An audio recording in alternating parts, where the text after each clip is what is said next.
Chapter 40 Literary Greats of India. In this chapter, you will learn about literary greats of India. India has a unique literary history and tradition that has lasted over 3000 years. There are many Indian authors who are recognized globally, irrespective of the language in which they write. First, Bankim Chandra Chattopadhyay. He was an Indian novelist, poet, essayist, and journalist. Author of the 1882 Bengali language novel Anandamath, which is one of the landmarks of modern Bengali and Indian literature. Second, Kalidas. He was a classical Sanskrit author who is often considered as ancient India's greatest poet and playwright. His plays and poetry are primarily based on Hindu Purans and philosophy. His surviving works consist of three plays, two epic poems and two shorter poems. 3. Amrita Pritam. She was an Indian novelist, essayist, and poet who wrote in Punjabi and Hindi.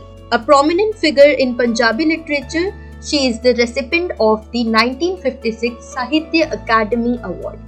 Fourth, K.M. Munshi. He was popularly known by his pen name Ghanshyam Vyas, was an Indian independence movement activist, politician, writer from Gujarat state, also a lawyer by profession and later turned to author and politician. 5. Mirza Ghalib. He was an Indian poet known popularly by the pen names Ghalib and Asad. His honorifics include Dabir ul Mulk, Nazm ud Daula. 6. Tukaram. He was a 17th century Marathi Hindu saint popularly known as Tuka, Tukobaraya, Tukoba in Maharashtra.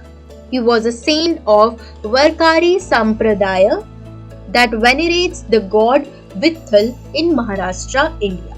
He was part of the egalitarian, personalized Varkari devotionalism tradition.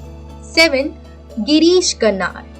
He was an Indian actor, film director, Kannada writer, playwright, and a Jnanpith awardee who predominantly worked in South Indian cinema and Bollywood. 8. Harivansh Rai Bachchan. He was an Indian poet and writer of the Nai Kavita literary movement of early 20th century Hindi literature. He was also a poet of the Hindi Kavi Sammelan. He is best known for his early work Madhushala.